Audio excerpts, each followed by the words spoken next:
यहां से अब मैं सब साइंटिफिक तौर पर उनको डिबंक कर रहा हूं। सबसे पहला प्रॉब्लम उसका पॉइंट ऑफ ऑब्जर्वेशन होना चाहिए, मतलब पॉइंट ऑफ कैलकुलेशन, ऑब्जर्वेशन नहीं कैलकुलेशन। क्या आप कहां से पॉइंट ले रहे हो? जैसे मिसाल के तौर पर कोई कहता है जो ग्रीनविच मेरिडियन लाइन है ना, हम उस चीज को पॉइंट लेंगे। कोई कहता है हम मक्का को पॉइंट लेंगे। कि जो सूरज और चांद के बीच में जो एंगल है, वो जो एंगल है कितना होना चाहिए? कुछ मॉडल्स कहते हैं कम से कम 6.4 डिग्रीज होना चाहिए, लेकिन कुछ कहते हैं नहीं 10 डिग्री होना चाहिए। अब सोचो कि उनके साइंटिस्ट में इस बारे में इत्तेफाक नहीं है। यानी कि चांद के मसले में नबी सल्लल्लाहु अलैहि वसल्लम ने हम लोगों का तरीकेकार बताया कि इस मामले में वला नहसुबु, हम हिसाब नहीं करते, हम कैलकुलेशन नहीं करते। तो कैलकुलेशन के तौर पर वाज़े उसके खिलाफ हदीस नस मौजूद है। अल्हम्दुलिल्लाह वस्सलातु वस्सलाम अला रसूलिल्लाह वला आलिहि वसहबी अजमईन, अम्मा बाद। हम अभी चांद के ताल्लुक से एक अहम सवाल का जवाब देखेंगे। कुछ मैं एक डिटेल्ड तफसीली तहकीक के साथ आपके सामने रखना चाहता हूं। ये सवाल है जो आज एक ग्रोइंग ओपिनियन है, खास तौर से जैसे ही पढ़ा लिखा तबका एक तरह से बढ़ते जा रहा है, एकेडमिक और साइंटिफिक मिजाज लोगों का बढ़ते जा रहा है। एकेडमिक नहीं बोलना चाहिए, यानी साइंटिसिज्म, यानी जिसको साइंस को ही सब कुछ समझने लगे हैं बाज लोग। तो बाज लोगों ने ये प्रपोजल रखा है, कहा कि भाई ये सब चीजें कैलकुलेशन पे नहीं होनी चाहिए, मतलब कैलकुलेशन पे होनी चाहिए, चांद का परफेक्ट कैलकुलेशन हम बता सकते हैं।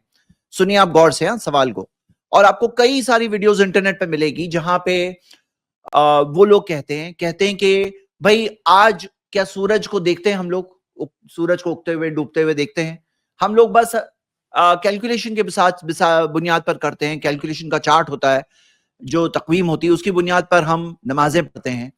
तो बोले चांद की क्या जरूरत है देखने की, हमारे पास कैलकुलेशन का सिस्टम है, कैलकुलेशन सिस्टम की बुनियाद पर बस उसी बुनियाद पर रख दो। और आप देखोगे अलग अलग जगहों पर ये मॉडल माना भी गया है। बास जगहों पे, खास तौर से अगर अमेरिका के अंदर देखोगे, कुछ ऑर्गेनाइजेशंस ने इस मॉडल को अपना लिया और वो लोग कह रहे हैं अब हम दुनिया में इसको फैलाने की कोशिश कर रहे हैं, कन्विंस करने की कोशिश कर रहे हैं। इंडिया के अंदर भी बाज लोग इसके कायल हुए हैं। तो मैं 17 पॉइंट्स इसके खिलाफ रखना चाहता हूं, जिसमें आपके सामने प्रूफ आएंगे कि ये मॉडल सिर्फ एक कोई इख्तिलाफी मसला नहीं है, उलमा इकराम के अकवाल है, जहां वो लोग ये कहते हैं ये खुद वाज़े तौर पर बिदअत है। मतलब एक ऐसी चीज है, एक नई चीज है जो लोगों ने इजाद किया है, बल्कि हमारे पास वाज़े हदीस है इसके खिलाफ। चलिए ओपन माइंड से देखते हैं सारी चीजें। सबसे पहले, क्या आपको पता है कैलकुलेशन का कोई एक मेथड नहीं है? कैलकुलेशन के, चांद का कैलकुलेशन जो करना है ना, कि चांद कब निकलने वाला है, कैलकुलेशन से हम बताएंगे। कैलकुलेशन का कोई एक मेथड नहीं है। ये देखिए चंद अलग अलग मेथड्स है, ये आप सबका अलग अलग फॉर्मूला देख सकते हो, सबके फैक्टर्स जो होते हैं, जो फैक्टर्स के बेसिस पर ये मेथड है, सबके अलग अलग मेथड्स है। यानी कि उनके अंदर कोई इजमा नहीं है, इत्तेफाक नहीं है। वो लोग क्या कहते हैं कि कैलकुलेशन से करो सब इख्तिलाफ खत्म हो जाएगा, जबकि वो ये बात को छुपाते हैं कि कैलकुलेशन के खुद अलग अलग मेथड्स है, कोई एक इजमाई यानी बिल इत्तेफाक कंसेंसस कोई एक मेथड के ऊपर नहीं है। ये इस बात के ताल्लुक से सबसे पहली दलील। और ये आप देख रहे हैं अलग अलग कमिटीज जो है, जो अलग अलग मेथड्स को अपनाते हैं, जो अलग अलग सोसाइटीज ने अलग अलग मेथड्स को अपनाया है। तो हम ये देखते हैं कि ये जो अलग अलग मेथड्स है, बल्कि यहां तक का कि आप देखोगे कि अलग अलग वेबसाइट्स जो बताते हैं कि फला दिन एक रमजान है, कैलकुलेशन के हिसाब से अलग अलग मेथड से, क्योंकि वो कैलकुलेट कर रहे होते हैं। कैलकुलेशन यानी कि क्या, ये रूयत के कायल नहीं है, चांद के देखने के कायल नहीं है। वो कहते हैं हम कैलकुलेशन से बताएंगे, हमारे पास जो मेथड्स है, जो फॉर्मूलाज है, उसके तहत हम बताएंगे कि कौन से दिन चांद आने वाला है।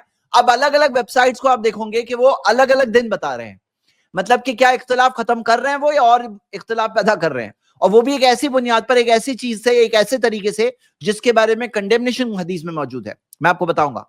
दूसरी चीज, ये लोग इस तरह से बताने की कोशिश करते हैं कि आज साइंस एडवांस हो गया है और ये एडवांस मेथड्स की वजह से हम बता पा रहे हैं। हालांकि ये कैलकुलेशन के सिस्टम्स मोहम्मद सल्लल्लाहु अलैहि वसल्लम के जमाने में भी मौजूद थे। आप ये चार्ट देख रहे हो कि ये चार्ट के अंदर जो अलग अलग सिविलाइजेशंस और स्कॉलर्स ने जो चांद का कैलेंडर बनाया था, जो सिस्टम बनाया था, जो प्रेडिक्शन किया था, जो कैलकुलेशन किया था, तो ये कैलकुलेशन कोई नई चीज नहीं है जैसे ये लोग बताने की कोशिश कर रहे हैं। खुद आप इस हदीस से अंदाजा लगाइए। अल्लाह के रसूल सल्लल्लाहु अलैहि वसल्लम ने फरमाया, इन्ना उम्मतुन उम्मियतुन, कि हम एक उम्मी कौम है, हाँ, जो पढ़ी लिखी कौम नहीं है, हम एक उम्मी कौम है। तारीफ के तौर पे नबी सल्लल्लाहु अलैहि वसल्लम ने इस चीज में जिक्र किया, ला नक्तुबु वला नहसुबु, हम लिखते नहीं है ना हिसाब करते हैं, अशहरु हाकदा व हाकदा, महीना इस तरह होता है या इस तरह होता है, यानी 29 दिन का होता है या 30 दिन का होता है। यानी कि चांद के मसले में नबी सल्लल्लाहु अलैहि वसल्लम ने हम लोगों का तरीकेकार बताया कि इस मामले में वला नहसुबु, हम हिसाब नहीं करते, हम कैलकुलेशन नहीं करते। तो कैलकुलेशन के तौर पर वाज़े उसके खिलाफ हदीस नस मौजूद है। और ये हदीस से आपको एक बात पता चल रही है कि उस जमाने में खुद नबी सल्लल्लाहु अलैहि वसल्लम के इल्म में ये बात थी कि हिसाब करते थे या करेंगे या करते हैं लोग। और नबी सल्लल्लाहु अलैहि वसल्लम ने फरमाया ला नक्तुबु वला नहसुबु, यानी चांद के मामले के अंदर नबी सल्लल्लाहु अलैहि वसल्लम ने खुद लिखने और हिसाब करने से, इस चीज के अंदर कैलकुलेशन वाले मेथड में जाने से खुद वाज़े तौर पर मना किया। सही बुखारी की हदीस है 1913।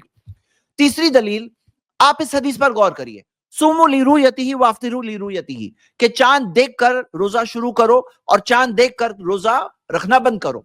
अब आगे पढ़िए, फ़इन गुब्बी अलैकुम, अगर बादल छाए हुए हो, फ़अकमिलु इद्दत शाबान 30, तो शाबान 30 दिन पूरे करो।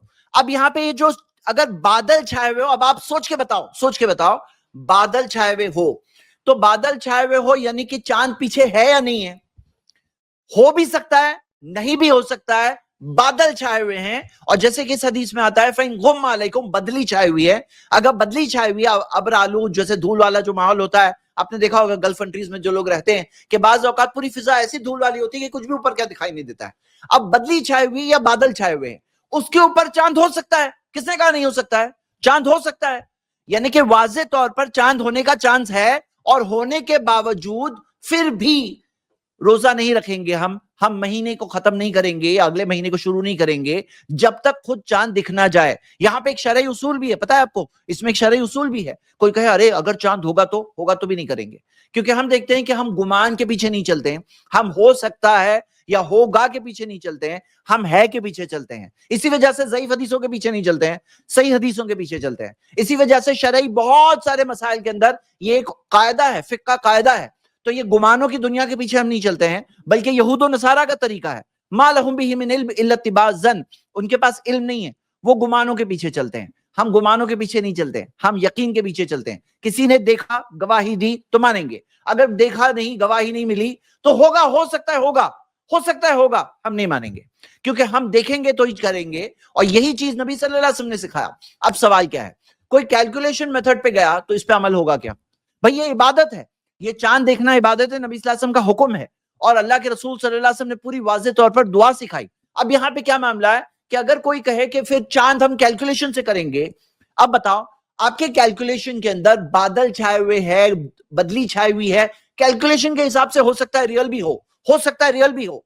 और पता क्या चला कि बादल और बदली छाई हुई की वजह से नहीं दिखाई दिया, तो शरीयत क्या सिखा रही है? आप शरीयत को बदल रहे हो, शरीयत क्या सिखा रही है कि बादल छाए हुए, बदली छाई हुई, मतलब चांद किसी को दिखाई नहीं, तो होने के बावजूद उसको नहीं शुमार किया जाएगा, महीना शुरू नहीं होगा। कोई अगर शक वाले दिन रोजा रख ले तो उसने नाफरमानी की नबी सल्लल्लाहु अलैहि वसल्लम की। ये हो गई तीसरी दलील।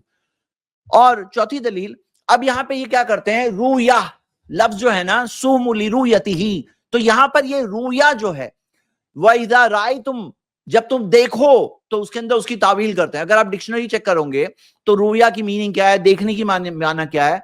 अच्छा बताओ फिर ये चांद देखने की जो दुआ है, अल्लाह अन्ना नबी सल्लल्लाहु अलैहि वसल्लम काना इज़ा रा हिलाला, जब वो देखते चांद को तो वो कहते हैं दुआ अल्लाहुम्मा अहलिलहु अलैना बिल यमनी वल ईमान। अब ये दुआ का क्या करना पड़ेगा?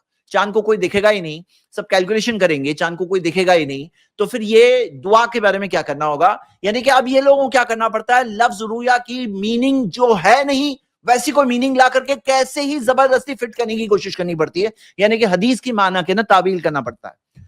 नंबर 5, कितनी बार ऐसा होता है, और ये देखिए आपके सामने पूरी लिस्ट है, कितनी बार ऐसा होता है कि ये चांद का कैलकुलेशन, ये लोग जो बताते हैं कि कैलकुलेशन के हिसाब से चांद फलां तारीख को होना है, और वो तारीख जो उनके कैलकुलेशन के हिसाब से वो लोग रमजान शुरू कर देते हैं, रोजा शुरू कर देते हैं या ईद मना लेते हैं, दुनिया में कहीं भी चांद नहीं दिखा है।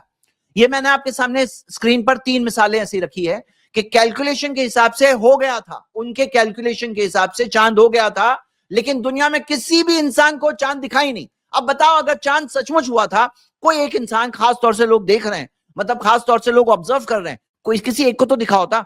ऐसे कैसे हो गया कि दुनिया में किसी को भी नहीं दिखा और तुम्हारे कैलकुलेशन के हिसाब से था, और दुनिया के सारे लोग सब के सब किसी को भी दिखाई नहीं दिया? ऐसे कैसे?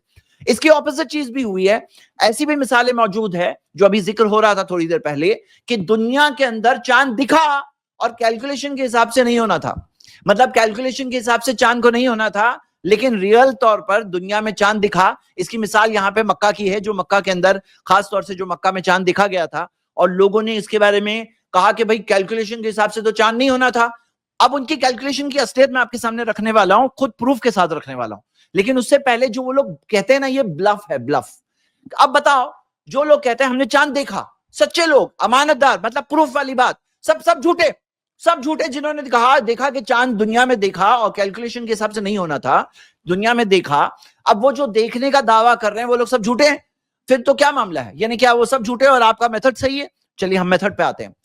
मेथड के अंदर सबसे पहला प्रॉब्लम, यहां से अब मैं सब साइंटिफिक तौर पर उनको डिबंक कर रहा हूं।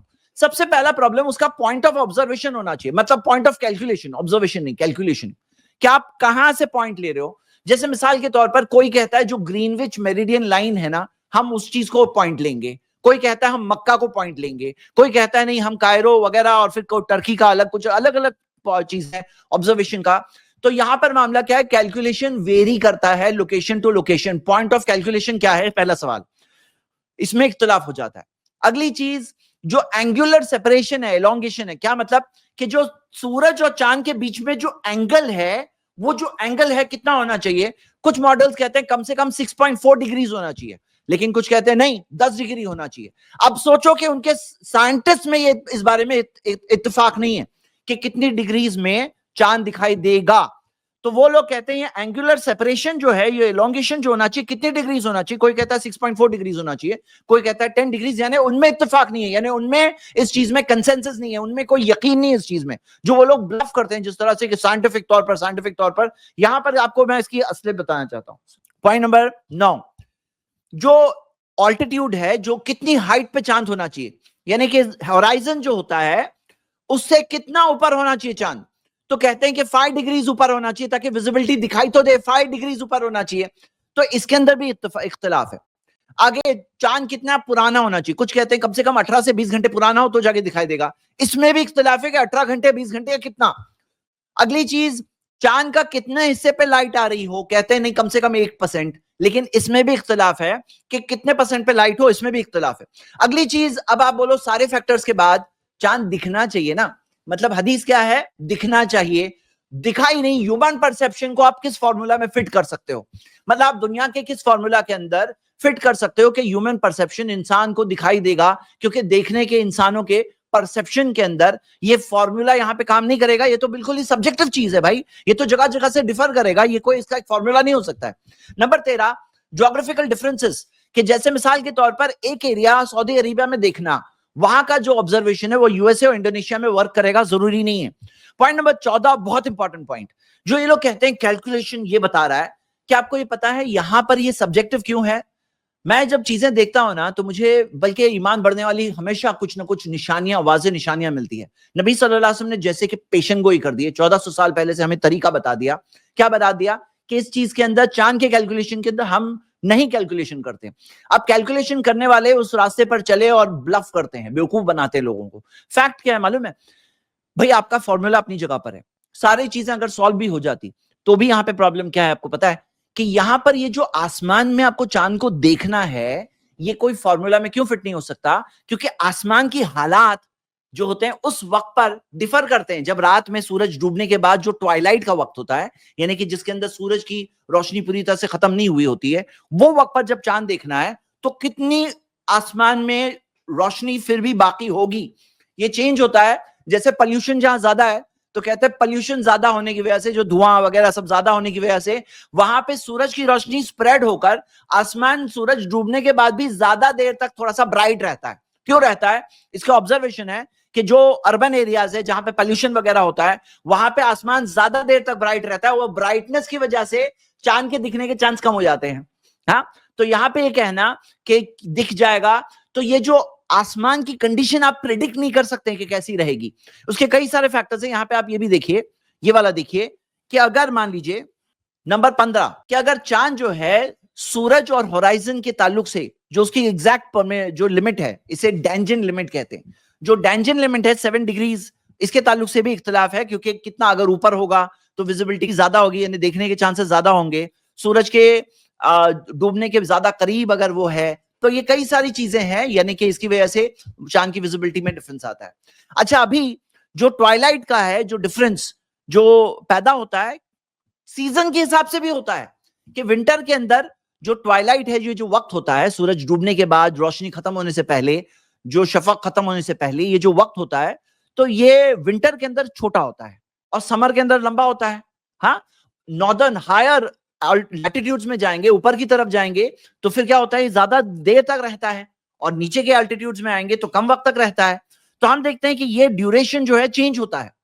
तो एक और चीज, और नंबर 17 पॉइंट, बहुत इंपॉर्टेंट पॉइंट, जो वो लोग ये कहते हैं हमारे पास कैलकुलेशंस है, जो एफेमेरिस जो कैलकुलेशंस होते हैं कि चांद इतने बजे आएगा, सूरज इस तरह से डूबेगा, और चांद जो है, चांद की मूवमेंट के ताल्लुक से जो एफेमेरिस कैलकुलेशंस है, तो खास तौर से चांद के मूवमेंट के ताल्लुक से एफेमेरिस कैलकुलेशन के अंदर एक्यूरेसी में प्रॉब्लम्स है। मैं आपको एक मिसाल बताऊं, जैसे मिसाल के तौर पर आप जीपीएस नेविगेशन से जा रहे हो, अब जा रहे हो तो क्या होता है कि कई बार कोई एक रास्ता जीपीएस में दिया है कि राइट जाओ, वो रास्ता बंद है, अब उसमें अपडेट नहीं हुआ है कि नहीं ये रास्ता बंद है, और कहीं पे दिया होता है जो मिसाल के तौर पर ये रास्ता 50-100 मीटर के बाद है, लेकिन वो 150 के बाद निकलता है, कभी ऐसा होता है। तो जीपीएस कैलकुलेशन के अंदर चेंजेस क्यों आते हैं, कि भाई उसके अंदर जो डिटेल्स अपडेट हो रही है, जरूरी नहीं हमेशा अपडेटेड हो। तो यहाँ पे क्या बात है कि जो एफेमेरिस एक्यूरेसी है, इसके अंदर कई सारे फैक्टर्स है जो उसको चेंज करते हैं। और इसकी मिसाल अगर आपको देखना है तो ये देखिए कि नासा की जो JPL DE सीरीज है, उसके अंदर कई बार मल्टीपल रिविजन्स हुए। ये लोग क्या कहने की कोशिश करते हैं, बोलते हैं आज का जमाना एडवांस जमाना है, बोले अभी तो चेंज हो नहीं सकता। आप देखिए 2019 की स्टडी के अंदर आया कि लूनार पोजीशंस को जो उन्होंने प्रेडिक्ट किया था, उसके अंदर मिस्टेक्स मिली, साइंटिफिकली साबित बात है। और उसके बाद वो लोगों ने कहा एफएमआरएस जो है उसको और एक्यूरेट अपडेट करने की जरूरत है। इसके अंदर एक और बात है, लीप सेकंड्स जो होते हैं जो यूनिवर्सल टाइम में, तो उसकी वजह से भी अर्थ रोटेशन में जो ये लीप सेकंड जो ऐड होते हैं, इसकी वजह से भी प्रॉब्लम टाइम का करेक्शन की जरूरत होती है, टाइम करेक्शन की भी जरूरत होती है। एक और मिसाल कि यहां पर आप देखोगे कि हिस्टोरिकल जो डिस्क्रिपेंसीज है वो कई बार एड इन होती है, कई बार कोई चीज टाइनी छोटे छोटे एरर्स होते हैं जो मल्टीप्लाई होते जाते हैं, ओल्ड डेटा में भी कई सारी मिस्टेक्स निकलती है, कई बार कैलकुलेशन मेथड्स चेंज होते हैं, एफएमआरएस के कैलकुलेशन के, खास तौर से चांद के कैलकुलेशन के मेथड्स में मिस्टेक होते हैं, जो न्यूमेरिकल इंटीग्रेशन वाले एरर्स होते हैं, राउंडिंग ऑफ के एरर्स जाके बढ़ बढ़ के वो चीज होते हैं, और ग्रेविटेशनल पर्टर्बेशंस यानी ग्रेविटी जो चांद और चांद की जो दूसरे जो सेलेस्टियल बॉडीज है उनकी ग्रेविटी की वजह से भी चांद की जो ऑर्बिट है वो कुछ ना कुछ अफेक्ट होती है। अब हम देखते हैं कि ये सारी चीजें अल्लाह के रसूल मोहम्मद सल्लल्लाहु अलैहि वसल्लम ने जब ये कहा ला नक्तुबु वला नहसबु 1400 साल पहले, और 1400 साल चले गए और ये लोग ब्लफ करते हैं कि हमारे पास इतने सारे परफेक्शन आ गया है, एक्यूरेसी आ गई है। क्या एक्यूरेसी? हाँ, क्या एक्यूरेसी? यानी ये तो धोखा देना है, ये तो झूठ बोलना है।